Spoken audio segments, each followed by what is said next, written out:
Amin. Haleluya. Sama-sama taruh tangan kanan kita di dada. Sama-sama bilang sama saya punya El Shaddai. Sama-sama bilang sama saya punya El Shaddai. Ketik di kolom komentar, El Shaddai menyertaiku. Allah yang maha kuasa, Almighty God, menyertai hidupku. Haleluya. Tahukah saudara, kalau Tuhan menyertai kita, maka segala perkara dapat kita tanggung di dalam Allah yang memberikan kekuatan buat kita. Tahukah saudara, ketika Allah menyertai kita, maka diberikan kita kekuatan, diberikan kita penghiburan, diberikan kita kesanggupan untuk tetap berdiri tegak menghadapi masalah. Mungkin hari-hari ini kita berdoa, Tuhan, lalukan masalah ini dari hidup saya. Sebagian kita lagi berkata, Tuhan tolong saya agar masalah ini tidak ada lagi dalam rumah tangga saya. Tapi Tuhan terkadang izinkan. Tuhan terkadang membiarkan masalah itu terjadi. Tetapi saya mau pastikan bahwa Tuhan berjalan bersama-sama dengan kita. Tuhan memegang tangan kita dan berkata, anakku, aku ada di sampingmu.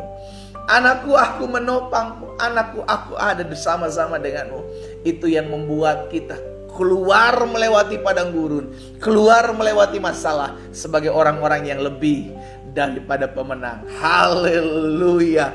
Mari ambil Alkitab kita sama-sama, saudara yang dikasih dalam Tuhan. Puji Tuhan.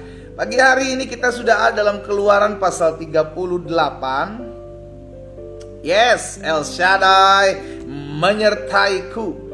Ya, ingat ya, kalau kita disertai Tuhan jangan gampang stres. Aduh gimana ya pendeta ya, masalah ini gak selesai-selesai. Aduh gimana ya laki gue belum bertobat-tobat nih. Aduh gimana anak-anak gue masih jauh dari Tuhan. Aduh gimana istri gue masih. Jangan stres. Karena kita tahu Tuhan menyertai kita. Amin. Kalau Tuhan menyertai kita, kita berserah aja. Sama-sama bilang sama saya harus berserah. Kalau Tuhan menyertai kita, kita bergantung penuh saja sama Tuhan. Karena kita percaya Dia yang menyertai, Dia yang akan membela perkara kita. Keluaran pasal 38 ayat yang ke-8 ya. Satu ayat hari ini saya mau bagikan buat setiap kita. Keluaran 38 ayat yang ke-8. Saudara yang dikasih dalam Tuhan, bagi teman-teman yang kemarin tidak sempat ikut renungan yang saya bagikan dalam doa pagi online ini, saudara bisa lihat di YouTube channel saya sudah bagikan setiap pembahasan di tiap hari dalam doa pagi. Saya bagikan di YouTube channel saya, Glenn Latuheru. Saudara bisa lihat di sana. Karena di sana juga saya bagikan renungan-renungan singkat dalam program Bible and Coffee.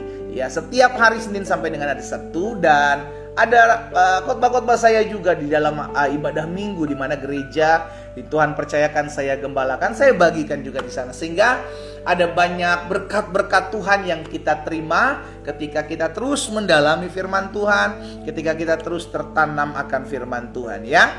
Di dalam Keluaran 38 ayat yang ke-8 firman Tuhan katakan seperti ini saudara. Dibuatnyalah bejana pembasuhan. Ya, kemarin kita bahas tentang apa? Mezbah korban bakaran. Ya, tempatnya sama saudara dengan bejana pembasuhan ini. Sama-sama ada di pelataran ya. Buatlah bejana pembasuhan dan juga alasnya dari tembaga, dari cermin-cermin para pelayan perempuan yang melayani di depan pintu kemah pertemuan. Nah, saya mau setiap kita mengerti dulu. Saya sudah pernah bagikan sebelumnya ya, kira-kira ya beberapa bulan yang lalu tentang bejana pembasuhan. Ya, kalau beberapa bulan yang lalu tepatnya itu bagaimana Musa mendapatkan pesan dari Tuhan untuk membuat. Kalau di pasal 38 ayat 8 ini Musa sudah dibuat oleh Bezalel dan Aholiab tentunya ya. Sudah membuat ya, kemarin cuma mendapatkan gambarannya dan sekarang sedang membuat. Dibuatnya bejana tersebut ya, bejana pembasuhan dan juga alasnya dari tembaga, dari cermin-cermin para pelayan perempuan yang melayani di depan pintu kemah pertemuan. Nah, apa tujuan bejana pembasuhan yang diletakkan di pelataran ini saudaraku? Kita lihat sama-sama, kita mundur dulu 8 pasal dari Keluaran 30 ayat 19 sampai 21. Ini tujuannya. Keluaran 30 ayat 19 sampai 21 ya. Coba kita lihat di sana. Maka Harun dan anak-anaknya haruslah membasuh tangan, membasuh kaki mereka dengan air dari dalam bejana pembasuhan ini. Jadi tugas apa fungsinya adalah untuk membersihkan mereka, baik imam yang akan menghadap tahta Tuhan, melayani Tuhan. Apabila mereka masuk ke dalam kemah pertemuan, haruslah mereka membasuh tangan dan kaki dengan air supaya mereka jangan mati, gitu ya. Demikian juga apabila mereka datang ke mezbah untuk menyelenggarakan kebaktian dan untuk membakar korban api-apian bagi Tuhan. Haruslah mereka membasuh tangan, membasuh kaki mereka supaya mereka jangan mati. Itulah yang harus menjadi ketetapan bagi mereka turun-temurun selama-lamanya bagi dia dan bagi keturunannya. Jadi bejana pembasuhan yang diletakkan di pelataran bersama-sama dengan mezbah korban persembahan ini, saudaraku, digunakan untuk umat Tuhan maupun imam sebelum mereka menghadap Tuhan. Jadi harus dibersihkan, ya, baik tangan maupun kaki mereka. Tapi sayangnya, ya sudah dikasih dalam Tuhan, seringkali yang dibersihkan ini hanyalah luar, karena memang air atau bejana pembasuhan hanya bisa membersihkan apa yang di luar. Tidak bisa membersihkan apa yang di dalam. Yang dibersihkan fisiknya, yang dibersihkan tampilan luarnya. Sedangkan ketika kita mau menghadap Tuhan, jangan lupa Tuhan lihat hati. Tampilanmu betul, wow, luar biasa, rapi. Datang ke gereja, datang beribadah dengan tampilan rapi. Mau datang ke gereja, mau datang ibadah harus ke salon dulu, iya kan? Dengan tampilan yang rapi. Tapi hati-hati, jangan sampai Tuhan tegur kita. Ketika kita datang kepada Tuhan, kita hanya fokus kepada tampilan luar, sedangkan dalam kita berantakan. Itu sebabnya Tuhan pernah menegur bangsa Israel. Coba kita lihat dalam Yesaya 29 ayat 13. Ya, Yesaya 29 ayat 13, firman Tuhan bilang begini, saudara. Dan Tuhan telah berfirman, oleh karena bangsa ini mendekat kepadaku dengan mulutnya dan memuliakan aku dengan bibirnya, padahal hatinya menjauh daripadaku. Dan ibadahnya kepadaku hanyalah perintah manusia yang dihafalkan. Tuhan tegur bangsa Israel ketika bangsa Israel datang memuji menyembah Tuhan, tapi hatinya menjauh dari Tuhan.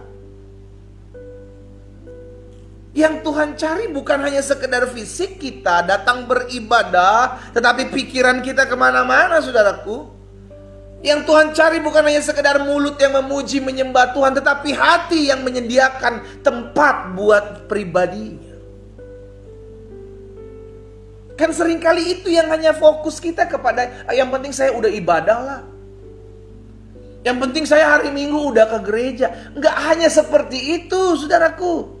Jangan pernah lupa, Tuhan melihat hati. Betul, manusia lihat rupa, manusia lihat fisik, manusia melihat kerapian kita datang beribadah. Tetapi Tuhan melihat hatimu. Apakah ketika engkau datang beribadah, engkau juga membawa serta hatimu? Atau engkau hanya membawa tubuhmu, hatimu engkau tinggalkan di rumah?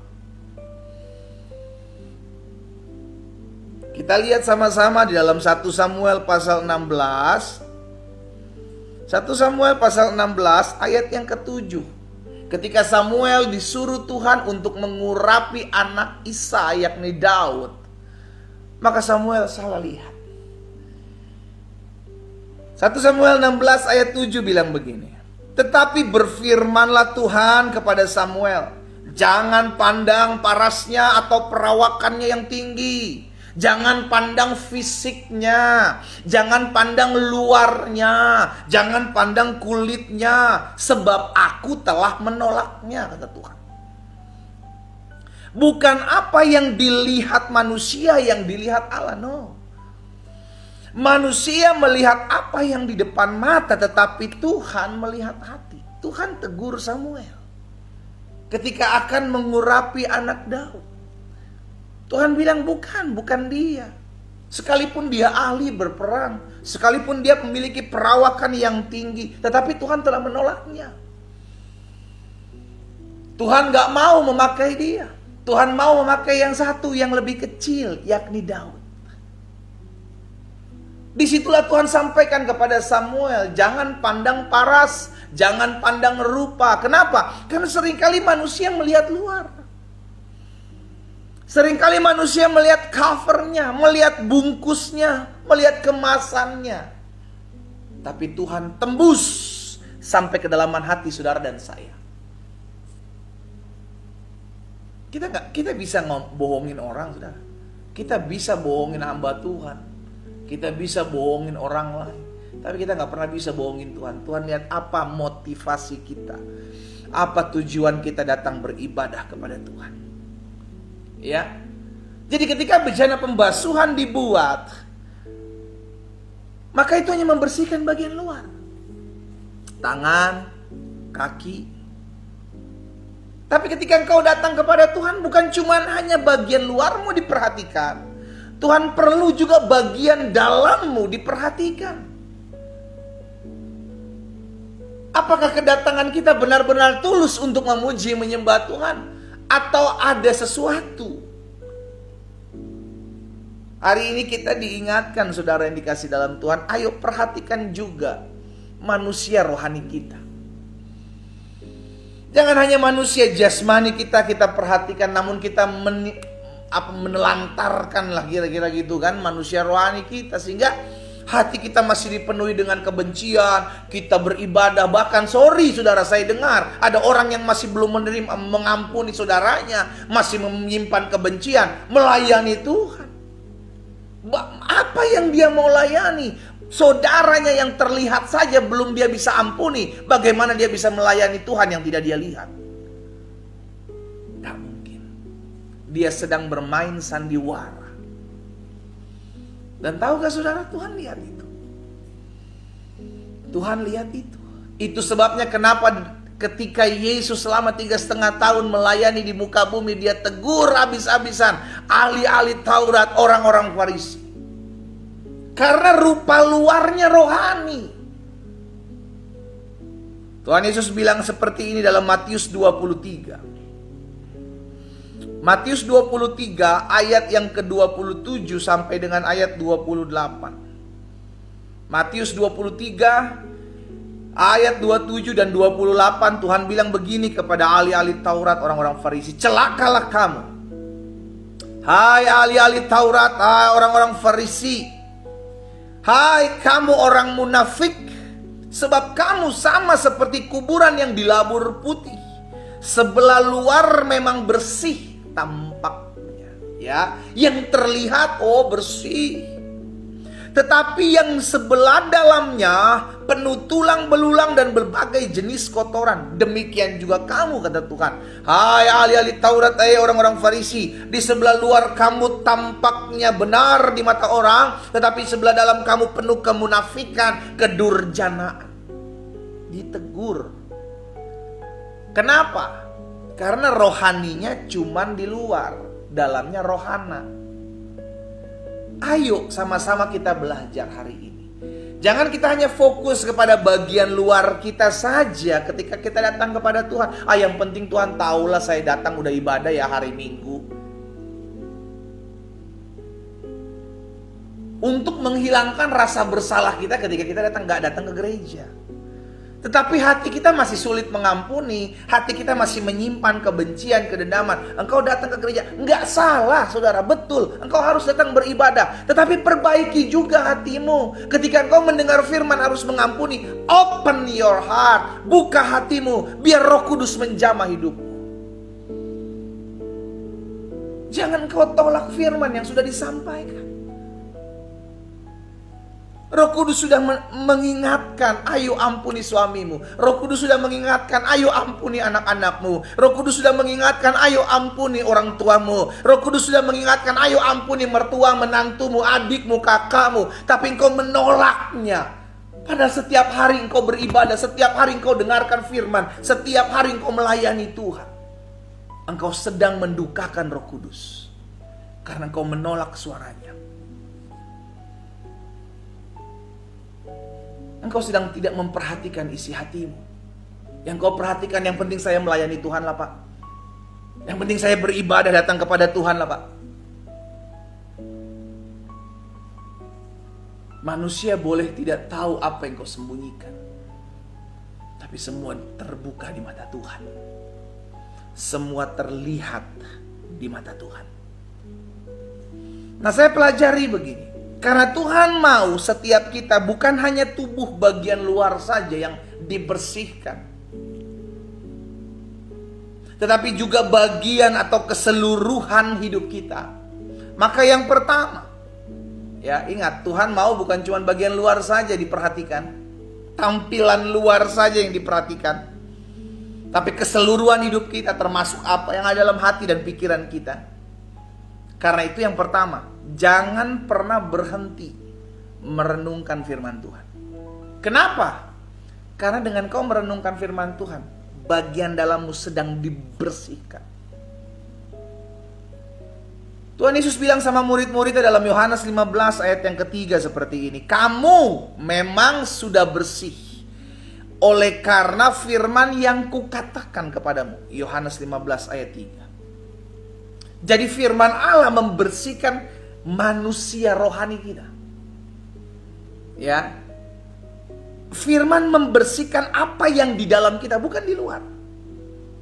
Karena apa yang di dalam nanti akan mempengaruhi apa yang di luar.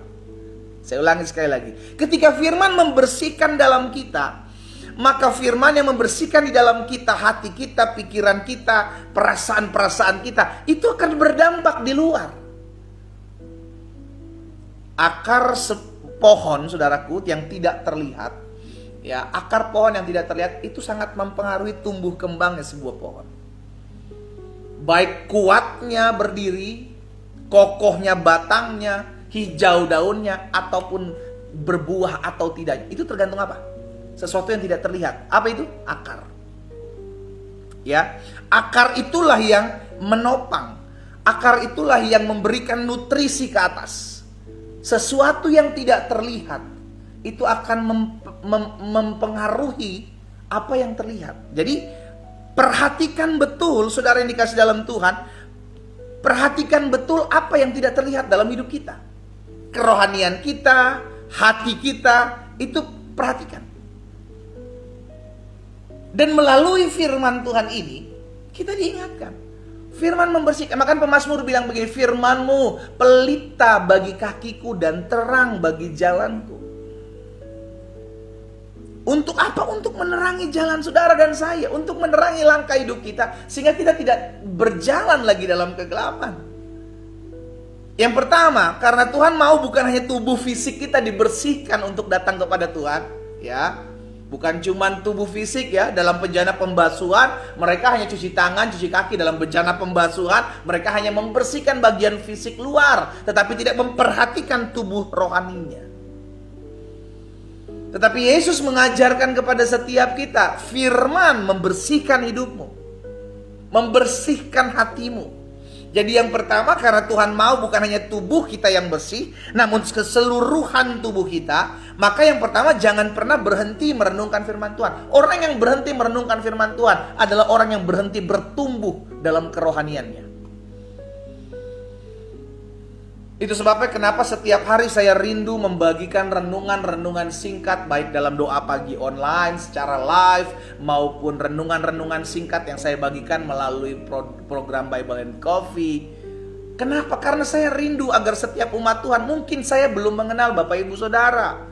Mungkin Bapak Ibu Saudara bukan hanya tinggal di Indonesia, tapi tinggal di luar-luar negeri. Tetapi engkau mendengarkan firman Tuhan, engkau dikuatkan, engkau diteguhkan. Karena iman timbul dari pendengaran dan pendengaran akan firman Kristus. Ya. Perlu terus dibaharui. Sama-sama taruh tangan kanan kita di dada. Sama-sama bilang sama saya perlu setiap hari dengar firman. Ketik di kolom komentar, setiap hari saya perlu dengar firman. Ya, sama-sama ketik di kolom komentar, setiap hari saya perlu dengar firman Tuhan. Yes. Yang kedua, saudara yang dikasih dalam Tuhan, karena Tuhan mau bukan hanya tubuh fisik bagian luar kita saja yang bersih, namun juga keseluruhan dari hidup kita. Maka yang kedua saya pelajari, latihlah. Sama-sama bilang sama saya harus melatih diri saya. Latihlah diri kita untuk memulai kebiasaan-kebiasaan yang baru yang memuliakan nama Tuhan. Saudara, sesuatu yang belum pernah kita lakukan, untuk kita lakukan itu berat. Engkau mengampuni berat? Yes. Kenapa? Karena engkau tidak terbiasa mengampuni. Engkau merenungkan firman Tuhan setiap hari berat. Kenapa? Karena engkau tidak terbiasa merenungkan firman Tuhan. Lalu caranya bagaimana untuk gampang atau mudah melakukannya? Jadikan itu habit. Jadikan itu kebiasaan. Engkau terbiasa mengampuni. Jadi mengampuni bukan sesuatu yang susah untuk hidupmu. Engkau terbiasa mendoakan orang yang menyakitimu. Itu bukan sesuatu yang sulit. Karena engkau memang terbiasa mendoakan mereka yang menyakiti hatimu. Sesuatu yang baru akan sulit untuk engkau buat. Tetapi ketika itu sudah engkau lakukan sebagai kebiasaan yang baru, maka itu akan menjadi habit. Dan habit itu akan menjadi sebuah gaya hidup. Orang kalau menjadi gaya hidup gak berat ngakuinnya, saudara. Bangun pagi itu berat. Tetapi ketika kita udah melakukan terbiasa, lama-lama itu akan menjadi suatu kebiasaan. Yang tanpa sadar otot-otot kita ini terlatih untuk melakukan. Ya, pastikan setiap kita memulai kebiasaan-kebiasaan yang baru, yang memuliakan Tuhan.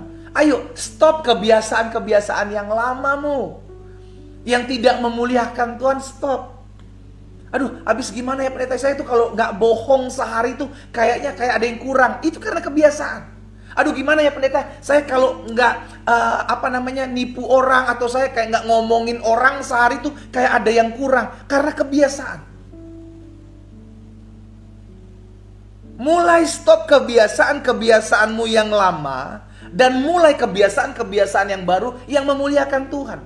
Makanya Alkitab katakan dalam Kolose pasal yang ketiga, Kolose pasal 3 ayat 5 dan ayat 8 bilang begini, saudara. Karena itu matikanlah, turn off, shut down, matikanlah dalam dirimu segala sesuatu yang duniawi. Ya, yaitu percabulan, kenajisan, hawa nafsu, nafsu jahat, keserakahan, dan yang sama dengan penyembahan berhala. Itu ayat yang ke-6, itu ayat yang ke-5. Ayat yang ke-8 bilang begini, tetapi sekarang buanglah. Jadi tadi matikanlah, sekarang buanglah. Buanglah semuanya ini, yaitu marah, geram, kejahatan, fitnah, kata-kata kotor yang keluar dari mulut. Buang. Matikan dan buang. Itu merupakan langkah hidup kita. Ya, matikan dan buang itu merupakan kita sesuatu yang kita harus lakukan. Nah, itu sebabnya saya bilang tadi, ayo, kebiasaan-kebiasaan yang lama yang tidak memuliakan nama Tuhan, engkau mesti gantikan dengan kebiasaan-kebiasaan yang baru yang memuliakan nama Tuhan. Memang berat untuk awalnya. Sama, saudara mulai minum mabuk, saudara mulai merokok, saudara mulai onani, mulai melakukan seks bebas, mulai lakukan hal-hal yang tidak memuliakan Tuhan. Awalnya itu takut, awalnya itu deg-degan, awalnya itu berat. Tapi karena engkau bilang, enak nih, terbiasa, lama-lama terbiasa. Sama hal-hal seperti itu juga, hal-hal yang kita lakukan memuliakan nama Tuhan. Awalnya berat. Aduh, kok susah banget ya mengampuni. Aduh, kok susah banget ya berdoa tiap hari. Aduh, susah banget ya baca Alkitab tiap hari. Aduh, susah banget ya lama menyembah di hadirat Tuhan. Awalnya berat. Tetapi ketika engkau mulai lakukan kebiasaan-kebiasaan yang memuliakan nama Tuhan itu, engkau akan terbiasa. Saya ajak setiap umat Tuhan yang hari ini mengikuti live doa pagi online. Ayo, yuk sama-sama yuk. Apa yang belum engkau lakukan untuk memuliakan Tuhan, mulailah kebiasaan itu. Kecil aja, tetapi rutinlah engkau lakukan. Makanya kenapa Alkitab katakan tekunlah berdoa. Janganlah jemu-jemu untuk berdoa. Sama, mengucap syukur pun demikian. Mengucap syukur adalah habit. Mengucap syukur adalah gaya hidup. Kita mengucap syukur bukan karena keadaan baik. Oh, nanti keadaan baik baru saya bersyukur. Kalau keadaan gak baik, masa saya harus bersyukur? Itu perkataan orang dunia yang tidak mengenal Tuhan. Tetapi kita anak-anak Tuhan, dalam segala perkara kita disuruh Tuhan bersyukur. Mengucap syukurlah dalam segala hal, sebab itulah kehendak Allah dalam Yesus Kristus bagi saudara dan saya. Bagaimana bisa di tengah-tengah keadaan yang sulit saya harus bersyukur? Habit, gaya hidup, kebiasaan, ya. Saya ajak setiap umat Tuhan, ayo mulai kebiasaan-kebiasaan yang baru. Mulai memperkatakan perkataan-perkataan yang membangun. Jangan mengutuki anakmu, jangan mengutuki suamimu, jangan mengutuki istrimu. Jangan gampang mengutuki orang lain dengan perkataanmu, dasar bego, dasar tolol. Jangan. Itu kebiasaan. Ubah kebiasaan-kebiasaan yang lamamu menjadi kebiasaan-kebiasaan yang baru yang memuliakan nama Tuhan. Belum ada kata terlambat, ya. Jangan bilang, tapi terlambat pendeta. No. Belum terlambat selama Tuhan Yesus belum datang. Ayo mulai. Kebiasaan-kebiasaan yang baru, ayo mulai. Sehingga engkau mulai sesuatu dengan ucapan syukur. Yang ketiga, yang terakhir. Karena Tuhan mau bukan hanya bagian tubuh luar kita saja yang bersih, tetapi seluruh kehidupan kita yang Tuhan mau bersih di hadapan Tuhan. Maka yang pertama, jangan pernah berhenti merenungkan firman Tuhan. Firman Tuhan membersihkan hidup saudara dan saya. Firman Tuhan memurnikan hati nurani kita. Dan yang kedua, karena Tuhan mau setiap kita bersih keseluruhannya, bukan hanya tampilan luar yang bersih, maka mulailah buat kebiasaan, lakukan kebiasaan-kebiasaan yang baru yang memuliakan nama Tuhan. Latih, ya. Semua itu perlu dilatih. Semua itu perlu dimulai dan semua itu perlu dibiasakan. Sehingga akhirnya kita lakukan itu dengan tanpa paksaan. Baik mengampuni orang, berdoa buat orang yang menyakiti kita, mengucap syukur buat segala keadaan, mengucapkan perkataan-perkataan yang membangun. Itu kebiasaan. Daging ini kalau udah biasa melakukannya akan gampang, saudara. Ya, akan terbiasa. Tapi memang mulainya agak susah. Tapi kalau kita tidak mau mulai, kapan kita mau mulai? Gitu ya. Yang ketiga, yang terakhir, karena Tuhan mau bukan hanya tubuh jasmani kita saja yang bersih, namun keseluruhan hidup kita. Maka yang ketiga, yang terakhir, perhatikan dengan seksama apa yang kita taruh dalam hati dan pikiran kita. Ya. Karena untuk apa yang ditaruh dalam pikiran, apa yang ditaruh dalam hati itu bukan orang lain yang naruh dalam pikiran kita, dalam hati kita, bukan. Kita. Sama-sama bilang sama saya yang taruh. Ketik di kolom komentar, saya yang taruh apa yang ada di hati saya, apa yang ada di pikiran saya. Bukan orang lain yang meletakkan kebencian itu. No, engkau yang menaruh kebencian itu dalam hatimu. Bukan orang lain yang menaruh kekhawatiran itu dalam pikiranmu. No, orang kita sendiri yang menaruh kekhawatiran dalam pikiran kita. Gak bisa. Orang luar gak bisa menaruh sesuatu dalam hidup kita. Saudara yang dikasih dalam Tuhan, gak bisa. Kitalah yang menaruh sesuatu di pikiran kita. Kitalah yang menaruh sesuatu di hati kita. Karena itu yang ketiga, yang terakhir, karena Tuhan mau setiap kita bukan hanya bagian luar saja yang bersih dalam kita dekat dengan Tuhan, tapi bagian dalam atau keseluruhan hidup kita. Maka yang ketiga, perhatikan. Sama-sama bilang sama saya, perhatikan. Perhatikan apa yang kau taruh dalam pikiranmu, apa yang kau taruh dalam hatimu. Ya, kita lihat sama-sama dalam Efesus pasal 5 ayat 15 dan ayat 16. Efesus 5 ayat 15 dan 16. Karena itu perhatikanlah dengan seksama. Istilahnya gini, saudara. Berjaga-jagalah, waspadalah, attention, perhatikan benar-benar dengan seksama bagaimana kamu hidup.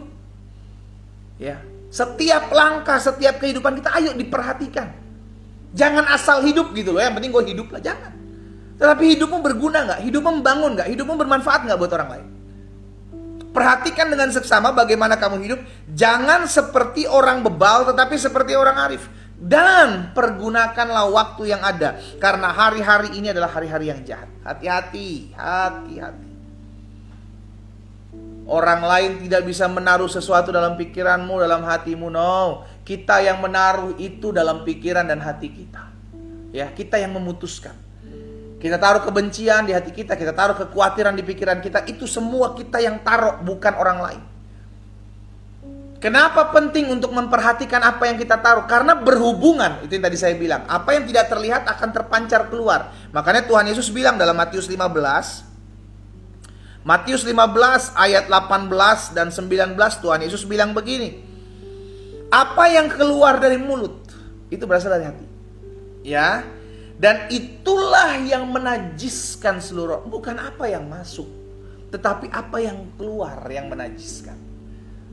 Buat apa engkau menjaga agar hidupmu tidak mengakan makanan yang haram, tapi engkau mengeluarkan apa yang haram yang akan menajiskan hidupmu? Itu berarti engkau hanya memperhatikan tubuh secara luar, tidak memperhatikan tubuh secara rohani, tidak memperhatikan tubuh secara keseluruhan. Engkau hanya menjaga, jangan makan ini, jangan makan itu, nanti najis nih, nggak boleh makan, masukin. Engkau memperhatikan apa yang masuk, tapi engkau tidak memperhatikan apa yang keluar. Hati-hati. Ya, makanya hati-hati sekali dengan apa yang kita taruh dalam hati kita, hati-hati sekali dengan apa yang kita taruh dalam pikiran kita. Itu sangat-sangat mempengaruhi apa yang akan keluar. Mulai bersihkan keseluruhan. Ingat, bejana pembasuhan hanya dipakai untuk membersihkan apa yang di luar. Tangan, kaki, itu fungsi bejana pembasuhan untuk manusia menghadap Tuhan. Tetapi Tuhan secara keseluruhan rindu, bukan hanya tubuh fisik kita, tetapi keseluruhan hidup kita itu bersih dilihat Tuhan. Mulai renungkan firman, setiap hari latih. Orang yang berhenti merenungkan firman, engkau sedang berhenti membersihkan dirimu. Yang kedua, ayo belajar untuk melatih kebiasaan-kebiasaan yang baru. Mulai buat kebiasaan-kebiasaan yang baru. Mulai dari sekarang ya. Ketika saya amin doa pagi online ini, mulai kebiasaan-kebiasaan yang baru untuk memuliakan Tuhan. Apapun itu, mungkin berdoa, mungkin mengampuni, mungkin mengucap syukur, mungkin perkataan-perkataan yang memberkati. Itu mulai dibiasakan. Memang berat, tetapi mulai dari sekarang. Kalau nggak akan pernah mulai, nggak akan pernah jalan. Ya. Dan yang ketiga, yang terakhir, perhatikan dengan seksama apa yang kau taruh dalam pikiranmu, apa yang kau taruh dalam hatimu. Karena itu akan berdampak dengan apa yang keluar dari hidupmu. Kita berdoa. Kita datang kepada Tuhan. Tuhan Yesus, terima kasih. Kami bersyukur Tuhan buat anugerah-Mu. Kami bersyukur buat kasih setia Tuhan dalam hidup kami. Kami berterima kasih karena hari ini kami diingatkan tentang bejana pembasuhan yang hanya membersihkan bagian luar. Tetapi kerinduan Tuhan adalah membersihkan keseluruhan hidup kami, termasuk pikiran kami, hati kami, perkataan kami. Itu sebabnya Bapa hamba berdoa dalam nama Yesus, biar terus rasa haus dan lapar akan mendengarkan firman Tuhan itu ada dalam kehidupan kami. Sehingga hidup kami ya Tuhan semakin hari semakin dibersihkan, semakin hari semakin mempermuliakan nama Tuhan. Dan pada akhirnya kami sungguh melihat campur tangan Tuhan yang terus membenahi hari demi hari kehidupan setiap kami. Tuhan Yesus, tolong kami juga dalam kami melakukan sesuatu kebiasaan yang baru, yakni kebiasaan yang memuliakan nama Tuhan. Tuhan Yesus, tolong kami sehingga hari-hari ini kami mulai mau melakukan kebiasaan yang memuliakan Tuhan. Kebiasaan untuk mengampuni, kebiasaan untuk memperkatakan perkataan firman, perkataan menguatkan, kebiasaan untuk berdoa, kebiasaan untuk merenungkan firman, kebiasaan untuk mengucap syukur. Roh Kudus, tolong setiap kami. Kami mau mulai hari ini melakukan kebiasaan-kebiasaan ini yang mempermuliakan nama Tuhan Yesus. Di dalam nama Tuhan Yesus Kristus, kami percaya ketika kami mau melakukannya, maka Tuhanlah yang akan menolong kami. Bapa hamba berdoa dalam nama Tuhan Yesus, sehingga setiap kami juga harus memperhatikan apa yang kami taruh dalam pikiran dan hati kami. Kami tidak mau sembarangan meletakkan sesuatu di dalam pikiran dan hati kami. Terlebih ketika kami tahu itu tidak memuliakan Tuhan, maka kami mau biarkan itu di luar, tidak ada dalam hati dan pikiran kami. Hamba berdoa di dalam nama Tuhan Yesus. Bapa, terima kasih. Biar firman termaterai dalam kehidupan kami. Biar langkah hidup kami semakin hari semakin mempermuliakan nama Tuhan. Tuhan Yesus, tolong setiap umat-Mu. Kami anak-anak Tuhan percaya bahwa hari ini adalah hari yang Tuhan jadikan kami dengar firman Tuhan. Kami dimampukan untuk menjadi pelaku-pelaku firman Tuhan yang setiap hari kami dibersihkan, hidup kami dimurnikan, dan hidup kami mempermuliakan nama Tuhan Yesus. Hamba juga berdoa secara khusus pagi hari ini mengangkat setiap pokok-pokok doa kami di altar kudus Tuhan. Kami berdoa sebab kami percaya masih ada mujizat ketika kami berdoa. Kami berdoa sebab kami percaya doa orang benar bila dengan yakin didoakan sangat besar kuasanya. Kami berdoa sebab kami tahu ketika kami berdoa Tuhan mendengar doa kami dan menjawab doa kami sempurna dan segera. Di dalam nama Tuhan Yesus, biarlah kasih karunia Tuhan, anugerah Tuhan selalu ada dan melingkupi kehidupan kami. Pagi hari ini kami berdoa menyerahkan setiap rumah tangga dari anak-anak Tuhan. Dimanapun rumah tangga mereka berada, Tuhan Kau jagai, Tuhan Kau pagari di dalam nama Yesus. Luputkan, jauhkan dari setiap niat rancangan orang jahat. Jauhkan daripada segala pil maupun will dalam nama Yesus. Tapi biarlah Tuhan jagai hati setiap para istri, para suami, dimanapun mereka berada. Agar mereka saling mengasihi, mereka saling mencintai, mereka saling menghargai satu dengan yang lain di dalam takut akan Tuhan. Rumah tangga mereka diberkati, rumah tangga mereka dikuatkan, rumah tangga mereka diteguhkan di dalam nama Yesus. Kalau ada di antara mereka yang hari-hari ini hubungan mereka sedang retak, oh Tuhan Yesus, kami mohon belas kasihan-Mu. Biar Allah yang pulihkan, Allah jamah hati mereka. Sehingga hati suami-suami, hati istri-istri dilawat, dijamah Tuhan. Di dalam nama Yesus kembali pulih, terjadi rekonsiliasi. Terima kasih Bapa yang baik. Pagi hari ini kami juga satukan hati kami berdoa. Menyerahkan ke dalam tangan Tuhan setiap anak-anak Tuhan yang hari-hari ini berseru kepada Tuhan. Agar mereka mengalami kesembuhan, mujizat. Bapa, kami satukan hati kami berdoa buat setiap mereka yang sedang mengalami kelemahan tubuh. Saudara, engkau yang sedang mengalami kelemahan tubuh hari ini, letakkan tangan kananmu di bagian tubuhmu yang sakit. Taruh tangan kananmu di bagian tubuhmu yang sakit. Ingat firman Tuhan katakan, tanda-tanda ini menyertai orang percaya. Dia akan tumpangkan tangannya atas orang sakit, dan orang sakit itu menjadi sembuh. Letakkan tangan kananmu di bagian tubuhmu yang sakit, dan bersama-sama kita berdoa. Bapa, hamba berdoa mengucapkan berkat buat setiap anak-anak Tuhan yang pagi hari ini meletakkan tangan kanan mereka di bagian tubuh mereka yang sakit. Di dalam nama Yesus Kristus Tuhan, Engkau tidak pernah berubah. Dulu, sekarang, dan sampai selama-lamanya. Yesus kami penyembuh, Yesus kami pembuat mujizat. Itu sebabnya kami berdoa di dalam nama Yesus. Segala sakit penyakit, segala kelemahan tubuh, segala campur tangan kuasa kegelapan, aku menghardiknya atas tubuh orang percaya. Keluar dalam nama Yesus. Keluar dalam nama Yesus. Dalam nama Tuhan Yesus. Tuhan jamah, Tuhan sembuhkan, Tuhan pulihkan sempurna di dalam nama Yesus. Kami mau perkatakan dengan iman kami, aku sembuh oleh bilur-bilur Yesus. Aku percaya aku sembuh oleh bilur-bilur Yesus. Terima kasih Bapa yang baik. Pagi hari ini kami bersyukur Tuhan, sebab kami boleh disembuhkan Tuhan. Sehingga tergenapi firman Tuhan, disampaikan firman, disembuhkan mereka terjadi. Hamba juga berdoa ya Tuhan Yesus, menyerahkan ke dalam tangan Tuhan setiap usaha, setiap pekerjaan dari anak-anak Tuhan. Diberkatilah oleh Tuhan. Oh Tuhan Yesus yang memberkati setiap usaha, setiap pekerjaan, setiap bisnis dari anak-anak Tuhan. Tuhan campur tangan dalam apa yang mereka kerjakan. Hamba berdoa dari tempat ini, diberkatilah kedua tangan mereka dengan apa yang mereka kerjakan. Dibuat tangan Tuhan berhasil di dalam nama Tuhan Yesus Kristus. Sehingga apapun yang mereka kerjakan, mereka lihat Tuhan yang mempromosikannya. Kalau ada di antara mereka mungkin hari-hari ini sedang merintis usaha yang baru, merintis bisnis yang baru, Tuhan campur tangan, Tuhan tolong. Sehingga ketika mereka mengandalkan Tuhan, sungguh mereka melihat kuasa Allah dinyatakan atas hidup mereka. Terima kasih Bapak yang baik. Pagi hari ini kami kan juga satu hati kan, buat setiap mereka yang hari-hari ini sedang berdoa untuk mencari pekerjaan. Tuhan Yesus buka jalan.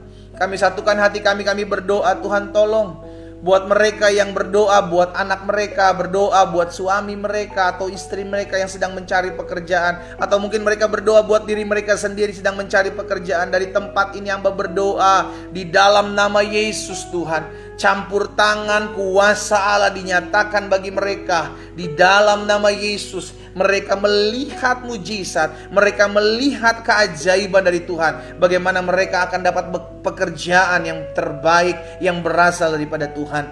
Di dalam nama Tuhan Yesus Kristus. Terima kasih Bapa yang baik. Terima kasih Tuhan Yesus.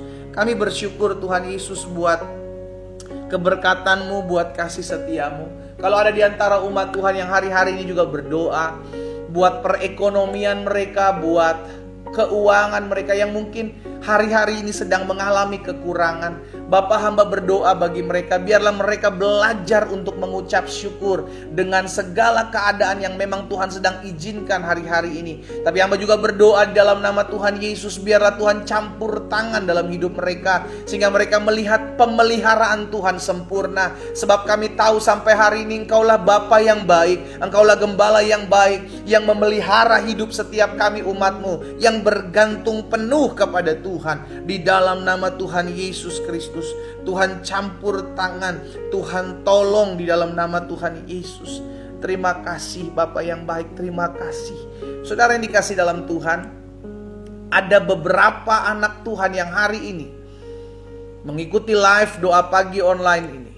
Engkau sedang terlilit utang piutang. Siapapun engkau, ya, satu hal yang Tuhan ingatkan hari ini, mulai kebiasaan yang baru. Ya, mulai kebiasaan yang baru. Siapapun engkau yang terlilit utang piutang, Tuhan akan buka jalan buat hidupmu. Saya perkatakan, Tuhan akan buka jalan dalam hidupmu. Tetapi setelah itu engkau mulai kebiasaan yang baru. Jangan mulai kebiasaan yang lama. Mulai kebiasaan yang baru. Jangan biasakan lagi kebiasaan-kebiasaan yang lama yang tidak memuliakan Tuhan. Mulai kebiasaan yang baru, memuliakan Tuhan. Mulai kebiasaan yang baru, andalkan Tuhan. Ya, dan Tuhan akan tolong hidupmu. Dimanapun saudara berada, ingat, Tuhan akan buka jalan dalam hidupmu. Hamba berdoa ya Tuhan. Hamba berdoa buat mereka. Di dalam nama Tuhan Yesus, Tuhan tolong setiap mereka, sehingga mereka memulai kebiasaan yang baru, yakni mengandalkan Tuhan. Di dalam nama Tuhan Yesus Kristus. Terima kasih Bapa yang baik. Pagi hari ini juga hamba berdoa buat setiap orang-orang muda yang pagi hari ini bergabung dalam doa pagi online ini. Tuhan Yesus campur tangan dalam kehidupan mereka. Masa muda mereka bukanlah masa muda biasa-biasa ketika mereka taruh hidup muda mereka dalam tangan Tuhan. Orang-orang muda jangan patah semangat. Ingat, engkau dikasihi Tuhan Yesus. Mungkin kau punya masa lalu yang buruk, masa lalu yang kelam. Mungkin hari-hari ini engkau sedang jauh dari Tuhan. Ada kabar baik yang saya mau sampaikan. Tuhan Yesus mengasihimu. Tuhan Yesus merindukanmu untuk datang kembali kepadanya. Ayo, belum ada kata terlambat. Ya, Tuhan Yesus mau memulihkan masa mudamu. Tuhan Yesus mau melihat masa mudamu berhasil dan beruntung. Dia Bapa yang baik, saudaraku. Orang-orang muda, siapapun engkau, dimanapun engkau berada, saya mengajak setiap engkau yang merasa masih berjiwa muda. Memang, di mana kita hidup di akhir zaman ini buat orang muda bukanlah perkara yang gampang. Ada begitu banyak godaan, ada begitu banyak tawaran yang membuat kita seringkali terjatuh jauh dari Tuhan. Tapi hari ini Tuhan sampaikan satu hal. Ketika engkau bertahan, Tuhan akan kuatkan hidupmu. Ketika engkau bertahan menolak tawaran-tawaran tidak memuliakan Tuhan, Tuhan akan pakai dan Tuhan akan angkat hidupmu. Engkau punya masa lalu yang kelam, engkau punya masa lalu yang buruk, tapi Tuhan persiapkan hari depan, masa depan yang dahsyat. Jika itu dirimu, taruh tangan kananmu di dada. Bapa hamba berdoa buat orang-orang muda ini di dalam nama Tuhan Yesus, dimanapun mereka berada. Hamba percaya hari-hari ini adalah hari-hari kegerakan orang-orang muda, di mana Tuhan akan memakai setiap jiwa-jiwa muda untuk datang kepada Tuhan, memuliakan Tuhan, menjadi saksi Tuhan, menjadi terang dan menjadi garam dimanapun mereka tempatkan Tuhan. Bapa hamba berdoa dalam nama Yesus, berkat-Mu ada atas orang-orang muda ini Tuhan. Mereka punya masa lalu yang kelam. Mereka punya masa lalu yang tidak benar. Tetapi hari ini ketika mereka memberi masa muda mereka kepada Tuhan, maka Tuhan mengubahkan masa lalu mereka. Betul, tidak bisa berubah. Tetapi hari depan mereka Tuhan ubahkan. Hari depan mereka Tuhan berikan pengharapan di dalam nama Yesus. Sebab Tuhan sudah merangkainya dengan istimewa. Di dalam nama Yesus. Hamba memberkati orang-orang muda ini Tuhan. Pakai orang-orang muda ini, pulihkan hati mereka. Kalau ada yang kecewa terhadap orang tua, ada kecewa terhadap kekasihnya, Tuhan pulihkan dalam nama Yesus. Hari ini mereka mengalami lawatan Roh Kudus-Mu di rumah mereka masing-masing. Sebab kasih Bapa mengalir di dalam nama Tuhan Yesus. Terima kasih Bapa. Kalau ada di antara mereka yang hari-hari ini berdoa, sedang mencari pasangan hidup, Bapa, hamba berdoa, tuntun mereka, arahkan mereka, agar mereka dipertemukan dengan pasangan hidup yang berasal dari Tuhan. Yakni yang mengasihi Tuhan Yesus, mencintai Tuhan Yesus, bahkan mengasihi dan menghargai hidup mereka. Di dalam nama Tuhan Yesus, tuntun mereka ya Roh Kudus. Jauhkan mereka dari setiap pergaulan yang buruk. Jauhkan mereka dari setiap niat rancangan orang jahat. Dalam nama Yesus, ada perlindungan Tuhan sempurna bagi orang-orang muda ini. Kalau ada orang-orang tua yang berdoa bagi anak-anaknya, Tuhan juga jamah agar mereka juga mengalami pemulihan. Kami percaya sampai hari ini ketika ada orang-orang tua berdoa bagi anak-anaknya, maka kuasa Tuhan menghampiri dan menjamah setiap anak-anak tersebut di dalam nama Tuhan Yesus. Terima kasih Bapa. Pagi hari ini kami juga berdoa. Ada rumah tangga yang terus berdoa, suami istri yang terus berdoa agar mereka dipercayakan Tuhan keturunan-keturunan ilahi. Jika itu adalah dirimu, taruh tangan kananmu di dada. Jika engkau berdoa bersama dengan suami atau istrimu, bergandengan tangan, kita satukan hati kita berdoa. Bapa, hamba berdoa di dalam nama Tuhan Yesus. Biarlah kasih karunia Tuhan menghampiri rumah tangga ini, sehingga suami istri yang hari ini berdoa bersama-sama, biarlah kasih karunia anugerah Tuhan ada bagi mereka. Dipercayakan bagi mereka keturunan-keturunan ilahi. Dipercayakan bagi mereka berkat-berkat istimewa, di mana mereka dipercayakan Tuhan memiliki anak-anak yang takut akan Tuhan. Dibukakan kandungan mereka di dalam nama Tuhan Yesus Kristus. Terima kasih Bapa yang baik. Kami bersyukur ya Tuhan buat pagi hari ini. Tak lupa kami berdoa buat jiwa-jiwa yang masih jauh. Oh, selamatkan ya Tuhan. Hamba berdoa secara khusus kalau ada di antara mereka yang menyaksikan doa pagi live, mereka belum mengenal Yesus, ataupun mungkin mereka sedang jauh dari Tuhan. Hamba berdoa dalam nama Yesus, biarlah Roh Kudus menjamah hidup mereka. Mereka mengalami damai tatkala mereka dekat dengan Tuhan. Mereka mengalami sukacita tatkala mereka dekat dengan Tuhan. Biarlah itu yang membuat mereka menghampiri takhta-Mu ya Tuhan. Biar kasih karunia Tuhan menyelamatkan mereka di dalam nama Tuhan Yesus Kristus. Bapa, terima kasih. Kami berdoa buat kota kami, di mana kami tinggal, kota kami diberkati. Kami berdoa buat bangsa Indonesia, belas kasihan-Mu ada atas bangsa kami. Diberkatilah Indonesia, diberkatilah ekonomi Indonesia, diberkatilah perekonomian bangsa dan kota kami. Di dalam nama Tuhan Yesus, Allah memberkati pemerintahan bangsa kami, baik Bapak Presiden, Wakil Presiden, seluruh jajaran menteri yang ada. Bahkan kami berdoa Panglima TNI, Kapolri dalam menjaga stabilitas keamanan bangsa ini. Tuhan Yesus tolong juga para gubernur, para bupati, para wali kota, camat, lurah, RT, RW diberkati Tuhan dengan roh takut dan gentar akan Tuhan. Terlebih khusus kami juga berdoa ya Tuhan, kalau ada oknum-oknum intoleran, oknum-oknum radikalisme yang mencoba menyusahkan bangsa ini dengan mengadakan perpecahan, oh kami sepakat berdoa dalam nama Yesus. Tuhan jamah, Tuhan pulihkan hati dan hidup mereka mengalami perjumpaan dengan Tuhan. Berkati juga rencana tahun 2024 Allah. Ada di pemilihan umum, Tuhan tolong sehingga semua berlangsung damai, berlangsung aman, berlangsung tertib. Mereka yang bekerja baik KPU, KPUD, Bawaslu daerah, Tuhan Yesus tolong sehingga mereka bekerja dengan jujur, adil. Mereka bekerja dengan kekuatan dari Tuhan untuk melakukan segala sesuatunya. Oh, kami menyerahkan juga anak-anak Tuhan yang tidak tinggal di Indonesia. Mereka tinggal di luar negeri. Diberkatilah bangsa di mana mereka tinggal. Diberkatilah negara di mana mereka tinggal. Bahkan mereka menjadi terang. Mereka membawa berkat buat bangsa dan negara di mana mereka tinggal. Terima kasih buat pagi hari ini Tuhan Yesus. Tuhan campur tangan dalam kehidupan kami. Tuhan kuasa-Mu ada atas setiap kami. Kami percaya biarlah Tuhan sendiri yang berperkara di hidup kami sepanjang hari ini. Dan kami percaya apa yang kami doakan pagi hari ini diangkat di altar kudus Tuhan, kami sudah terima dengan ucapan syukur. Tergenapi firman Tuhan, apapun juga yang kamu doakan dan kamu minta, percayalah bahwa kamu telah menerimanya, maka hal itu akan diberikan kepadamu. Di dalam nama Tuhan Yesus Kristus kami terima apa yang kami doakan terjadi dalam hidup kami. Bersama-sama kita katakan amin. Haleluya. Saudara yang dikasih dalam Tuhan, doa pagi online hari Kamis 15 Juni selesai. Kita kembali ketemu besok di hari Jumat 16 Juni agar kita tetap terus memulai hari-hari kita bersama dengan Tuhan. Jangan lupa yang belum subscribe dan klik lonceng di dalam YouTube channel saya Glenn Latuheru. Silakan Bapak Ibu bisa kunjungi di sana. Bapak Ibu bisa diberkati, Bapak Ibu bisa bagikan kembali sehingga ada banyak umat Tuhan juga boleh menerima berkat-berkat yang sama ya. Kita kembali ketemu besok dan selamat pagi, selamat beraktivitas. Tuhan Yesus memberkati. Shalom, shalom.